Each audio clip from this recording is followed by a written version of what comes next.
Welcome to Mobilize and Move. Today we are looking at handstands. If handstands is something that you're interested in doing, something you'd like to prepare for, here's some series of moves that will help you get ready.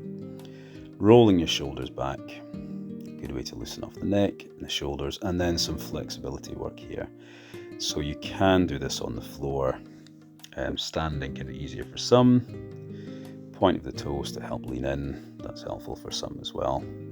Our demonstrator here does have quite mobile shoulders, so his head's coming right through. Core's locked out, hard to see with the t-shirt, but keep the core locked out. Come back up for air as often as you can, and you'll see we can see a little bit more of the back of the head coming through the arms. Shoulders nice and warm there, and then we're demonstrating very advanced shrugging techniques. So pulling the shoulders down at all times.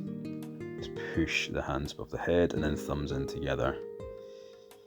So the shoulders are depressed. That doesn't mean you've told them they're not good for anything. This is elevated, that's depressed.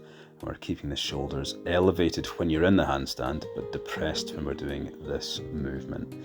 Now you can practice this standing up, so when you're upside down it's slightly easier to get into that shape. We're looking at lower traps with that exercise, and this is shoulders down, yep, that's right. Shoulders up, shoulders down, set them down. This is a slightly trickier way to do the same thing. Our subject here has done this a fair bit recently. So the elbows and the hands are roughly the same height all the time, but you are trying to push the hands quite high. Keep the shoulders down, easy there, much harder up here, and it is challenging to get the thumbs together. This might look fairly straightforward. You will feel a lot of tension as your body works against itself. Your body doesn't really want that to happen for some reason, and you need to force it to make it happen. Where are we now? Yes, we've got some scap shrugs, feet on the wall, head slightly out of shot, that's optional. Feet down to make it a little bit easier. Core is locked, knees are locked, hips are locked, and then hands and knees is more straightforward again. You can do them in reverse if you like, but if you're comfortable with the movement, you can go straight into feet on the wall. It looks like our demonstrator is gearing up for a handstand here. So hands down, push up, very delicate toe on, well done. The flashing of the midriff is optional. What is not is drifting the shoulders in and away from the wall.